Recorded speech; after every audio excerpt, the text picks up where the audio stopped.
She's the voice behind timeless hits like I'm Every Woman and Through the Fire, a 10-time Grammy winner and a true icon who changed the face of R&B, funk, and soul music. But behind the powerhouse vocals and electrifying stage presence, Chaka Khan's life has been filled with shocking highs and heartbreaking lows. In this video, we're diving deep into her world, inside her home, her marriages, motherhood, iconic lifestyle, and the darkest battles she's faced, including a life-altering addiction. Plus, the surprising truth about her net worth you didn't see coming. You might know the artist, but do you really know the woman behind the legend? Stick around, because this is Chaka Khan like you've never seen her before. Chaka Khan was born Yvette Marie Stevens on March 23, 1953, in Chicago, Illinois.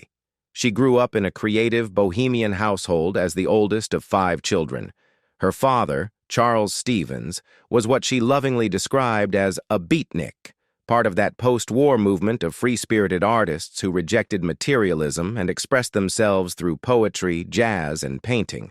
Her mother, Sandra Coleman, also nurtured the artsy vibe in the family. Chaka was raised in Hyde Park, a culturally rich neighborhood tucked within Chicago's tough South Side. Music was in the air from early on. Her grandmother introduced her to jazz, sparking a lifelong love for sound and expression. Her siblings would eventually find their own way into the music world, too. Her sister Yvonne became known as Taka Boom and carved out a career as a singer, while her brother Mark found success with the funk group Jamaica Boys and the band Aura. She also has 2 other sisters, Sahiba and Tammy. Chaka was raised Catholic and went to St. Thomas the Apostle School in Hyde Park.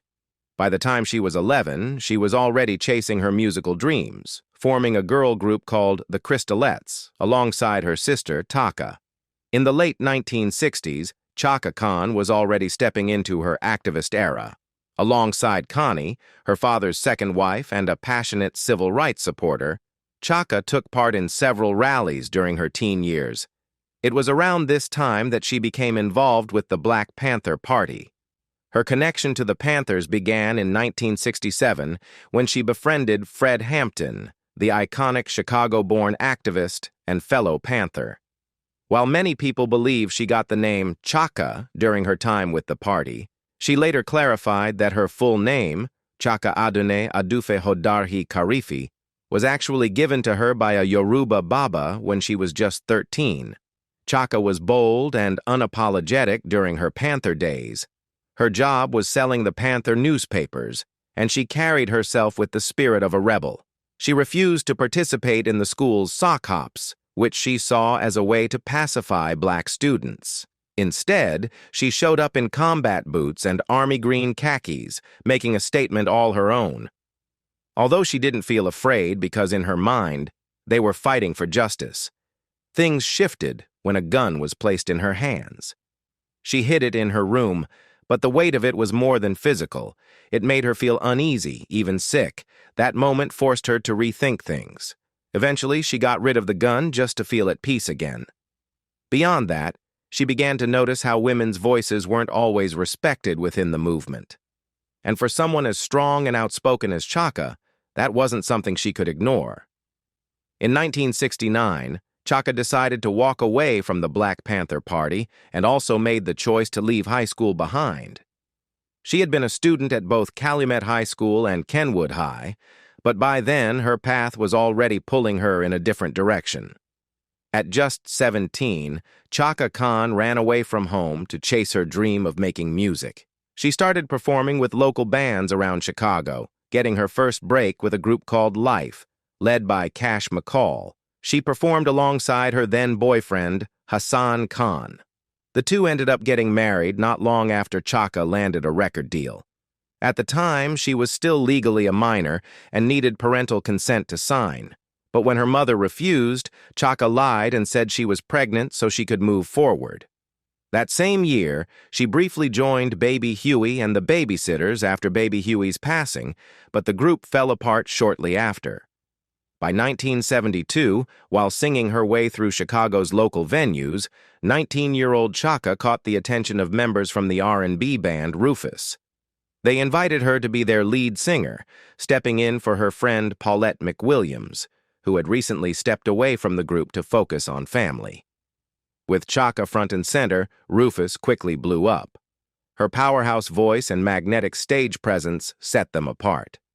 The group went on to release 6 gold and platinum albums by the end of the 70s and scored several major hits, including Tell Me Something Good, which earned them a Grammy for Best R&B Performance.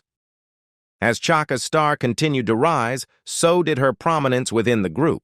What started as just Rufus evolved into Rufus featuring Chaka Khan, then Rufus and Chaka Khan, and eventually simply Rufus and Chaka. By 1978, it was becoming clear that Chaka Khan was outgrowing Rufus. That summer, Quincy Jones had just hit #1. One on the R&B charts with Stuff Like That, which featured Chaka alongside Ashford and Simpson, and the buzz around her only kept growing. She had already racked up guest appearances with artists like Stephen Bishop, Chicago, the Gap Band, Joni Mitchell, and Lenny White. Though those collaborations were relatively low-key, they hinted at her potential as a solo force. Stuff Like That was a turning point. Combined with her standout role in Rufus, it set the stage for her solo debut. In October of that year, Chaka signed with Warner Brothers and dropped her self-titled album Chaka, produced by Arif Mardin. The lead single, I'm Every Woman, a classy, feel-good disco anthem written by Ashford and Simpson, shot to the top of the R&B charts and hit #1. 21 on the Billboard Hot 100. Just like that, Chaka Khan became a solo star. Still, she wasn't quite done with Rufus. She returned for one last round on Master Jam, produced by Quincy Jones. It became their 4th and final R&B chart topper, closing out an era. From there, Chaka Khan took off as a solo icon. But even with all her talent and success, her personal life wasn't always as glamorous. Scandals and struggles often made headlines, and people were quick to judge her behavior. But here's what many don't realize. Chaka was a daddy's girl. When her father walked out on the family, it left a deep emotional wound. That loss made her feel exposed and abandoned, and without knowing it, it set off a pattern of pain and heartbreak that would show up again and again, both in her private life and in her career. Chaka spent much of her early life trying to outrun her past. She dropped out of school, left the Black Panther Party, and eventually ran away from home. By then, her conservative upbringing was a distant memory. She'd stepped into a bold, rebellious phase. She wore whatever she wanted, often provocative outfits, brushed off advice, and didn't mind being a little rough around the edges. Determined to make it in the music world, some say she leaned on her looks and charm to get through certain doors. Along the way, her relationships became complicated. That's how she met her first husband, Hassan Khan. But things didn't last. While still married, Chaka reportedly began seeing Rahsaan Morris, and in 1973, she gave birth to her daughter, Indira Malini, navigating the high pressures of fame. When Chaka talks about her life, it's a different story. It's a layered journey of music, memories, challenges, and deeply personal moments, some joyful, some painful, and all very real. She often reflects on her early days with Rufus, crisscrossing the country in tour buses. There were moments of laughter, especially when it came to the good food they'd find at truck stops. But those stops also came with tension. Being a black band traveling through certain parts of America meant they weren't always welcome. Chaka remembered how, at times, the white members of the band had to go inside and order food just to avoid confrontation. "We faced racism," she said, "but we made it through together." The band faced other challenges, too, ones that came from within. Chaka never asked to be singled out, but the label had other ideas. When they renamed the group Rufus featuring Chaka Khan, it caused a rift. "It broke my heart," she said. "We were a band." That shift in focus put her in the spotlight, but it also left her bandmates feeling sidelined. The tension built up until the group eventually fell apart. Fame, while opening many doors, also came with its own weight. Chaka talked openly about the pressure and the toll it took on her well-being. "I've never had a real vacation," she admitted. Even trips that were meant for rest, like the time she went to Jamaica, somehow turned into work. She felt trapped, constantly watched, unable to just walk outside or enjoy a moment without being recognized. Still, not all the memories were heavy. Chaka lit up when she talked about Prince, someone she shared a deep creative bond with. She recalled his odd hours, how he loved to stay up all night and would sometimes decide to go bowling at 3 a.m. "I went with him once or twice," she laughed. "But after that I said, no thanks." She believed Prince would have actually loved the stillness of quarantine life. "He liked being in his own little world," she said fondly. The voice of life, the one and only Chaka Khan. While her rise to stardom inspired millions, Chaka's personal life was marked by deep pain and tragedy. One of the hardest blows came with the death of her mother, a loss that left her gutted. But that wasn't the only storm she weathered. In 2004, her son Damian Holland was at the center of a devastating legal case. He was accused of murder, though he was later acquitted. Even with the case behind them, the emotional toll was heavy. On Chaka, on Damian, and on the entire family. The ordeal shook her deeply. Through all of it, there was one constant: her voice. "It's like a horn," she once said, bold, unapologetic, and full of soul. That voice had carried her through so much, including the end of her marriage. But surprisingly, she didn't see the breakup as the hardest part. What truly broke her heart was having to leave her children behind whenever she hit the road. She recalled how her daughter, Milini, would try to sneak into her suitcase whenever it was time to leave. It was the kind of innocent gesture that pierced straight through her. Chaka had always wanted to give her daughter a normal life, something stable, something grounded. But being a world-famous musician made that nearly impossible. Despite the demands of fame and the chaos it often brought, Chaka did everything she could to raise Milini with love and intention. It wasn't a picture-perfect upbringing, and it didn't look like everyone else's. A dangerous turning point. Chaka Khan has had her share of love stories, but not all of them came with happy endings. In total, she's been married 3 times, and her second marriage, to songwriter, music producer, and real estate agent Richard Holland, was by far the most turbulent. Richard was also the father of her son, Damian, but their relationship was anything but smooth. The timing was tough. Chaka was at the height of her fame with Rufus, known for her fearless performances and sexy stage presence. She wore bold outfits that flaunted her legs, curves, and sometimes even more, and fans loved it. Richard, however, didn't. He was reportedly jealous and wanted her to tone it down. Chaka refused. To make things even messier, Andre Fisher, a bandmate from Rufus, didn't like Richard either. Word is, Andre had once been romantically involved with Chaka and wasn't thrilled to see her with someone new. One day, during a band rehearsal, things boiled over, and Andre beat Richard up. Behind closed doors, the marriage was filled with tension, fights, and emotional strain. One of the most alarming moments happened in 1976, when Chaka was 8 months pregnant with Damian. During a heated argument, things spiraled out of control. Richard, in a fit of rage, allegedly punched her in the face. Terrified, hurt, and overwhelmed, Chaka reacted in a way that even she later struggled to come to terms with. She grabbed a shotgun, loaded it, and fired at Richard. The shot missed, but the situation quickly turned chaotic. Richard bolted into another room, slammed the door, and turned off the lights. In the aftermath, Chaka called the police, but out of fear and confusion, she lied. She told them an intruder had caused the disturbance. It wasn't until much later that she admitted the truth about what really happened that night. The weight of that lie and the violence that unfolded haunted her, especially knowing that her young daughter, Milini, had witnessed it all. Looking back, Chaka saw that night as a breaking point. It forced her to confront just how toxic and dangerous the marriage had become. The damage wasn't just emotional, it was something that touched her children, too. That moment marked the end of her relationship with Richard. Ironically, before it all fell apart, Chaka had written one of her most beloved songs, Sweet Thing, as a tribute to Richard. But after the violence and pain, she knew love alone couldn't fix what was broken.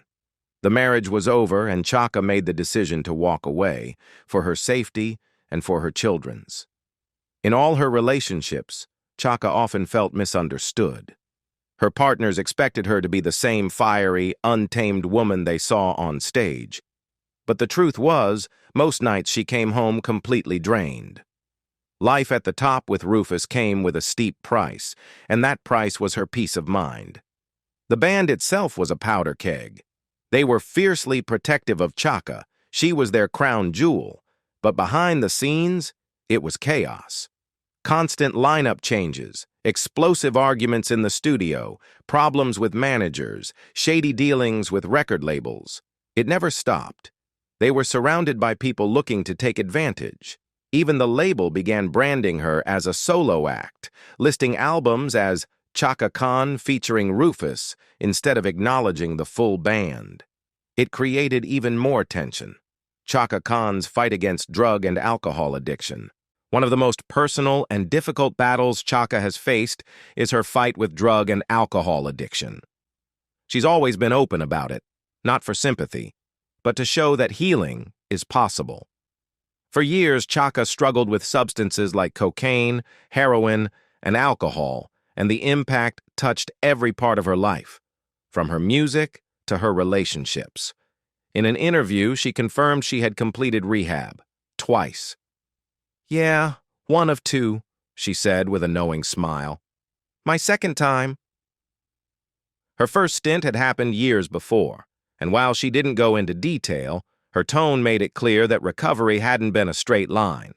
At one point, she even ended up in rehab at the same time as Lindsay Lohan. "Yeah, I was in with Lindsay," she recalled, with a bit of amusement. Chaka's struggles began early in her career. She has spoken about how her father's addiction to heroin influenced her own path. There was a time when she nearly died after mixing sleeping pills with cocaine. Her battle with alcohol lasted well into the 2000s, and after sustaining an injury, she developed a dependency on painkillers.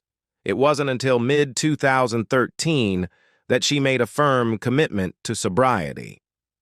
"I call myself an ex-addict," she once said. "For years I was having fun. It made the fun more fun for me. But life changes. I used to hang out at Rick James's house and Natalie Cole's house. That's how I did it. I was very undercover." Eventually, it was the loss of friends, particularly Whitney Houston and Prince, that became a wake-up call. Chaka and her sister both entered rehab together to battle their addictions to prescription medication. Prince's death hit especially close to home.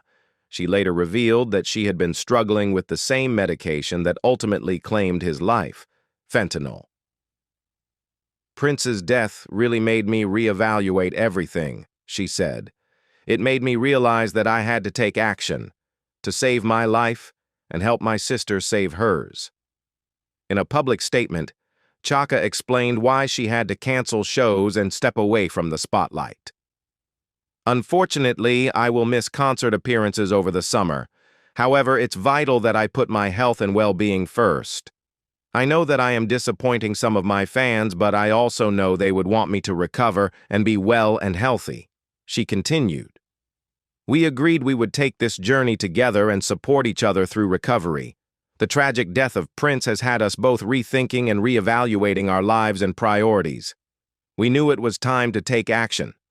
My sister and I would like to thank everyone for their support, love, and prayers." Today, Chaka Khan is more than a survivor. She's an advocate. She took her pain and turned it into purpose, founding the Chaka Khan Foundation to support individuals facing addiction and other life challenges. She speaks openly about her recovery, helping others understand that they're not alone and that there's always a way forward. The death of friends and collaborators like Whitney and Prince, The loss of close friends and fellow artists has left a lasting mark on Chaka Khan's life, especially when those friends were part of her musical journey. For Chaka, the deaths of legends like Prince and Whitney Houston weren't just heartbreaking. They served as harsh reminders of the hidden dangers that often come with fame, success, and addiction. Chaka and Prince shared a bond that went beyond music. They first crossed paths in the late 1970s, drawn to each other through a deep respect for one another's artistry. Over the years, their friendship grew, and their musical chemistry came alive in collaborations, most notably on the hit song I Feel For You, which Prince wrote and which went on to become one of Chaka's biggest career successes. To Chaka, Prince was more than a friend. He was a rare kind of genius. She admired how private he was, how controlled and composed he always seemed. "Prince was really good at hiding his struggles," she once said. "Even though we spent a lot of time together, I never saw him use any drugs. He was a master at keeping his personal life to himself, even though he always came off so strong and in control." So when Prince passed away, Chaka was stunned. She couldn't wrap her head around the idea that someone who appeared so powerful and self-contained had been silently suffering. His death shook her, not only emotionally, but also as someone who had fought her own battles with addiction. Whitney Houston's death hit just as hard, and in a very different way. Chaka had known Whitney, admired her talent, and understood the weight of her struggles. But what disturbed her most was how things were handled after Whitney died in 2012. That same night, while Whitney's body remained in the Beverly Hilton Hotel just a few floors above, music mogul Clive Davis went ahead with his pre-Grammy party at the very same venue. Chaka didn't hold back in her response. "I thought that was complete insanity," she said. "Knowing Whitney, I don't believe she would have said, 'The show must go on.' She was the kind of woman that would say, 'Stop everything. I'm not going to be there.'" Chaka had originally planned to attend that party. But when she got the news about Whitney, she couldn't bring herself to go. What made it even harder for her was the fact that Whitney had been in Los Angeles for nearly a week before her scheduled performance, a setup Chaka believed was dangerous given Whitney's well-known struggles. Because of her own experience, Chaka had made it a rule to arrive in town just a day before any performance, to limit temptation, to stay focused, and to protect herself. "Someone should have been with her," she said, making sure she wasn't surrounded by people who might tempt her. Her comments ignited a wave of criticism online.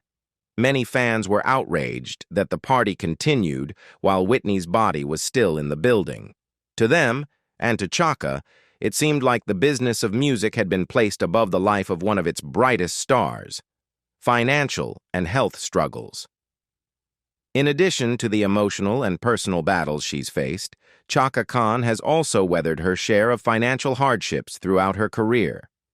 Like many artists, she encountered the harsh realities of the music industry: unfair contracts, inconsistent royalty payments, and moments where she simply wasn't compensated the way she should have been. The weight of trying to keep up with a glamorous, high-profile lifestyle only added more pressure to an already demanding life. But one of the most serious challenges Chaka faced wasn't financial. It was her health. For years, she has lived with diabetes, a chronic condition that requires careful, constant management. She's been candid about how the disease has impacted both her personal life and her career, but through it all, she's never allowed it to slow her down. Her commitment to staying healthy and continuing to perform has become a powerful reflection of her strength and perseverance.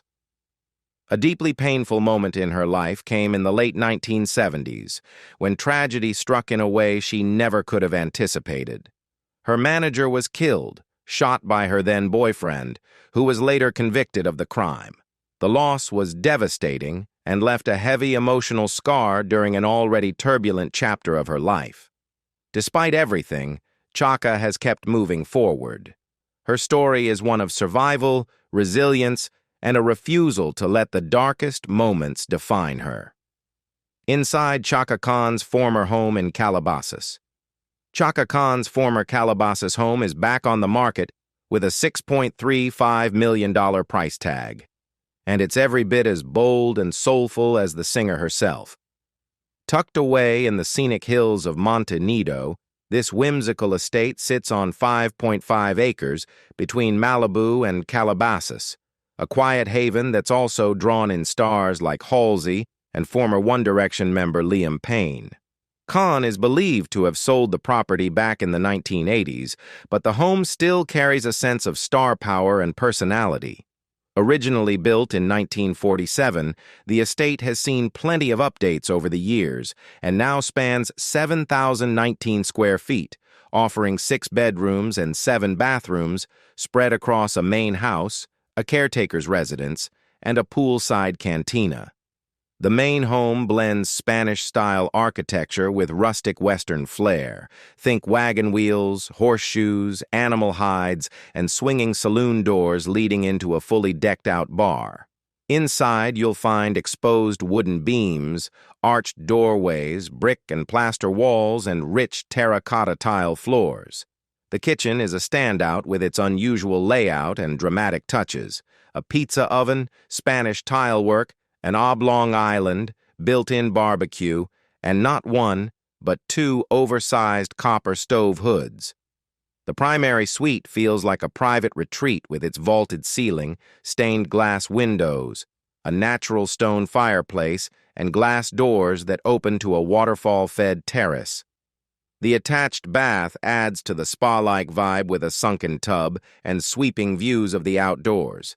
The estate is especially appealing for animal lovers. It features a horse corral with box stalls, coops for chickens and peacocks, a petting zoo area, koi ponds, and even a dedicated tortoise habitat, complete with a cozy cave for nighttime shelter. As if that weren't enough, the grounds also include a greenhouse, fruit trees, a small vineyard, a lake with its own island, and a natural waterfall. It's a one-of-a-kind property with personality, charm, and just the right amount of rock and roll magic, legacy, and recognition. Through the ups and downs, Chaka Khan has continued to shine, and her career shows no signs of slowing down. In 2011, she received one of music's highest honors, a star on the Hollywood Walk of Fame. It was a proud moment, made even more special by the presence of close friends and family, including Stevie Wonder, who co-wrote her classic hit, Tell Me Something Good. Later that same year, Chaka and her former band Rufus were finally nominated for the Rock and Roll Hall of Fame, after more than a decade of waiting.